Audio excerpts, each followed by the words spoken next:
فاطمہ الزہرا رضی اللہ عنہ نے فرمایا سبت علیہ مصائب لو انہا سبت علی الایام سرنا لیالیا، کہ آج ہم پر مصیبتوں کا ایسا پہاڑ ٹوٹا ہے کہ اگر یہ پہاڑ دنوں پر ٹوٹتا تو دن بھی کالے ہو کر رات بن جاتے، دن بھی رات بن جاتے کالے ہو کر، یعنی ایسا مصیبتوں کا پہاڑ ہم پر ٹوٹا ہے۔ تو عجیب و غریب صحابہ کرام پر حال ہے۔ مدینہ کے باہر باغ میں کھیت میں ایک صحابی عبداللہ ابن زید رضی اللہ عنہ وہ ہل جوت رہے ہیں، ہل چلا رہے ہیں، کسی نے آ کر ان کو اطلاع دی کہ اللہ کے رسول کا انتقال ہو گیا، اللہ کے رسول نہیں رہے، فوراً اپنا ہل چھوڑ دیا اور ہاتھ اٹھا کر اللہ سے دعا کر رہے ہیں، اے اللہ میری آنکھوں کو اندھا کر دے، اے اللہ میرے کانوں کو بہرا کر دے۔ کسی نے پوچھا کہ یہ دعا کیوں کرتے ہو؟ کہا اس لیے کرتا ہوں کہ ان آنکھوں سے نبی کا دیدار کرتا تھا، اب جب نبی نہیں رہے تو آنکھوں کا فائدہ کیا ہے، اب کیا دیکھوں گا دنیا میں، اور ان کانوں سے نبی کی باتوں کو سنا کرتا تھا، آپ کی تلاوت کو سنتا تھا، جب آپ نہیں رہے تو اب ان کانوں سے سننے کا کیا فائدہ، اس لیے اللہ میری آنکھوں کو اندھا کر دے، میرے کانوں کو بہرا کر دے۔ یہ صحابہ پر قیامت ٹوٹی ہے۔ جب 12 ربیع الاول کا دن آج سے 14 سال پہلے آیا تھا تو مدینہ پاک کا حال یہ تھا، صحابہ کی حالت خراب ہے، رو رہے ہیں، غم کا پہاڑ ٹوٹا ہوا ہے، اور آج مسلمان خوشی منا رہے ہیں۔ حضرت بلال حبشی رضی اللہ عنہ نے مدینہ چھوڑ دیا، اللہ کے رسول کی جگہ کو خالی دیکھنا اور آپ سے ملاقات کا یعنی جدائی کا صدمہ ایسا ہوا کہ مدینے چھوڑ کر چلے گئے، ملک شام چلے گئے۔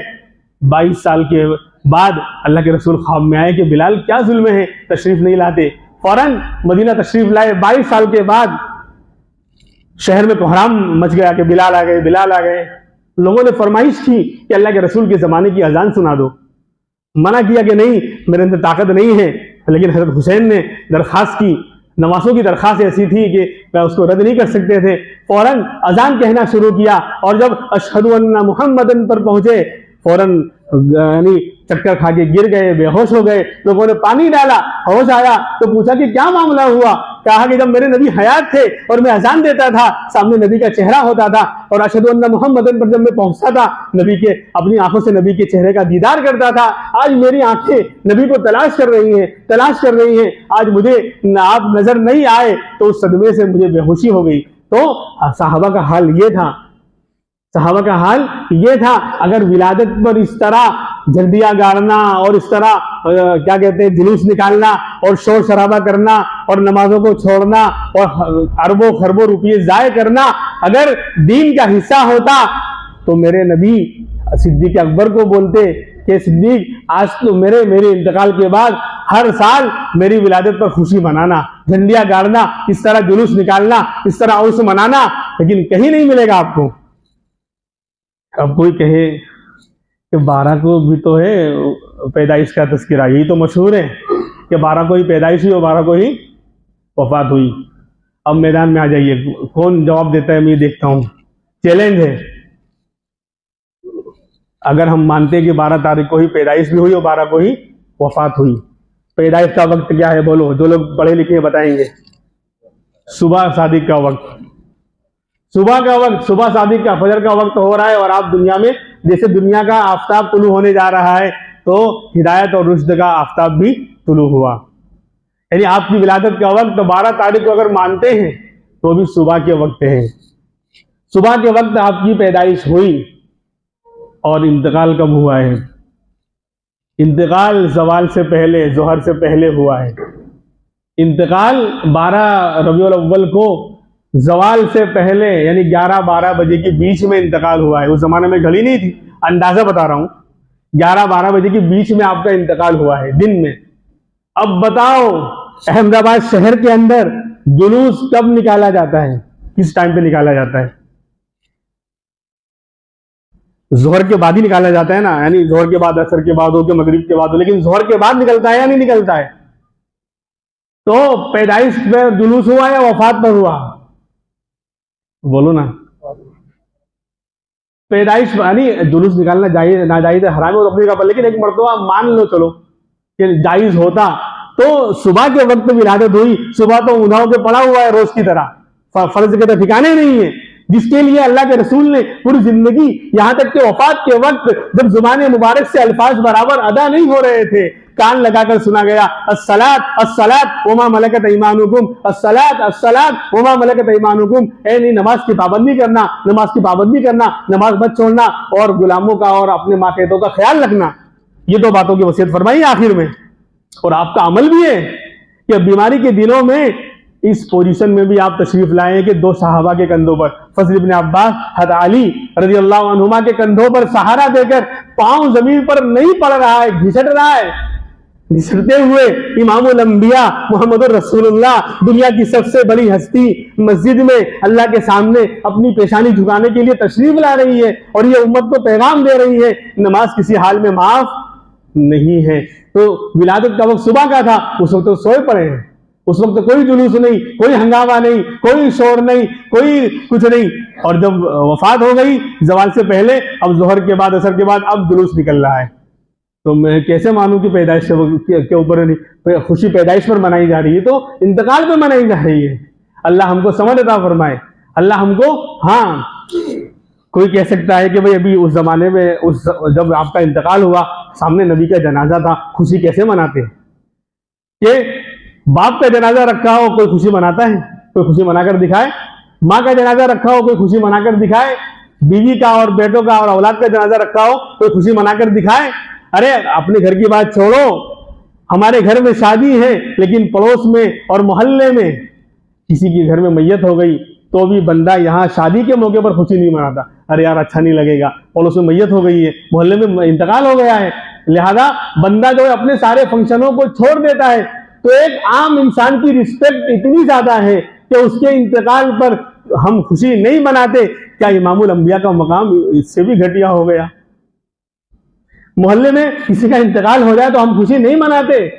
وہ دوسرا ہے، ہمارا اس سے کوئی لینا دینا بھی نہیں تھا، بلکہ اس سے بنتی بھی نہیں تھی، لیکن احترام میں جب انتقال ہو گیا ہے ہم اپنی خوشی کو ختم کر دیتے ہیں، موقوف کر دیتے ہیں، روک دیتے ہیں.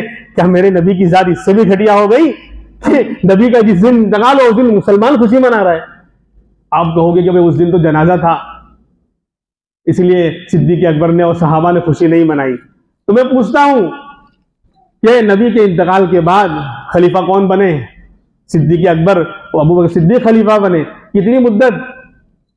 2 سال 3 مہینہ 10 دن. 2 سال 3 مہینہ 10 دن خلیفہ رہے. ربیع الاول کا مہینہ زندگی میں ایک بار آتا ہے، ہر سال ایک بار آتا ہے. تو 2.25 سال خلیفہ رہے، 2 مرتبہ ربیع الاول کا مہینہ آیا. بتاؤ، سب کو چیلنج ہے، صدیق اکبر نے اس طرح خوشی منائی، اس طرح جھنڈیاں لگائی، اس طرح جلوس نکالا ہو تو بتاؤ. اس کے بعد فاروق اعظم کا دور آیا، 10 سال خلیفہ رہے، 10 سال ربیع الاول کا مہینہ آیا، کبھی انہوں نے اس طرح کا جلوس نکالا ہو، خوشی منائی ہو تو کوئی دکھائے.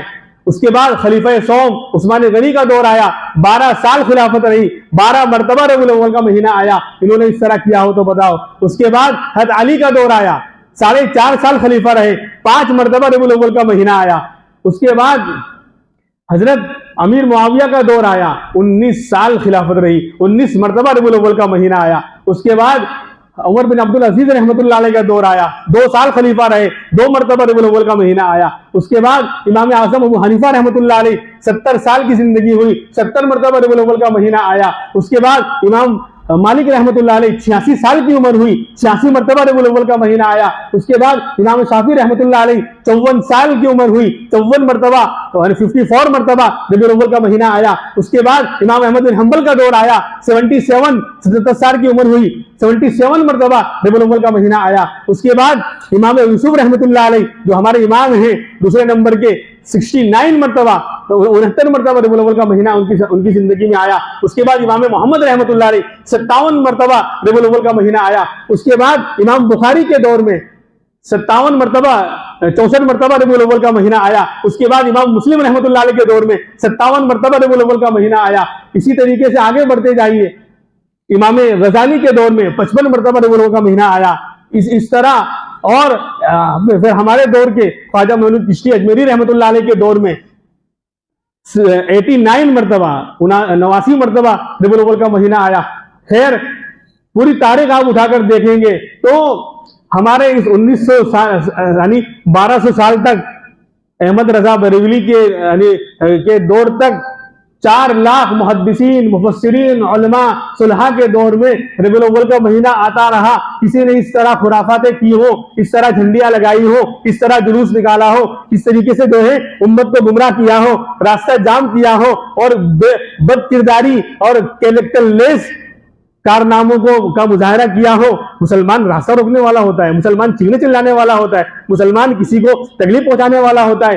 ارے مسلمان کو تکلیف پہنچانا کعبۃ اللہ کو گرانے سے بڑا گناہ ہے، حرام ہے مسلمان کو تکلیف پہنچانا۔ ہم تو پوری مخلوق کو تکلیف پہنچاتے ہیں، روڈ جام کر لیا، ارے مسلمان ہو کر نمازوں میں رکھنا ڈالتے ہیں، نمازوں میں شور کرتے ہیں کہ دوسری مسجد میں نماز ہو رہی ہے، وہاں جو ہے نماز پڑھنا مشکل ہو جاتا ہے، فرض نماز پڑھنا مشکل ہو جاتا ہے، سنتیں پڑھنا۔ یہ نبی کا کردار تھا، یہ نبی کا اخلاق تھا۔ کل قیامت میں جواب دینا پڑے گا جو لوگ جان کر، اس لیے میرے بھائیوں، ہماری جان، ہمارا مال، ہمارا وقت سب بہت قیمتی ہے۔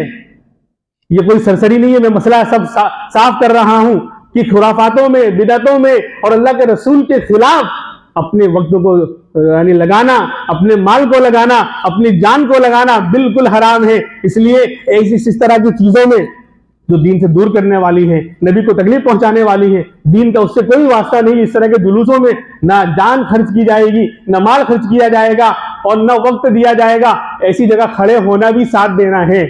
میں نے مثال دیتا ہوں ہر سال کہ چوری کرنے 10 لوگوں کی گینگ تھی، چوری کرنے ایک اندر گیا اور لوگ فیلڈنگ بھر رہے ہیں، تو جب پکڑائیں گے تو کیا بولیں گے؟ ایک نے چوری کی ہے،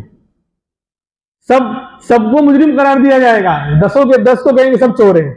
وہ کہے گا ہم تو کھڑے تھے، بولے کھڑے تھے لیکن ساتھ دے رہے تھے نا۔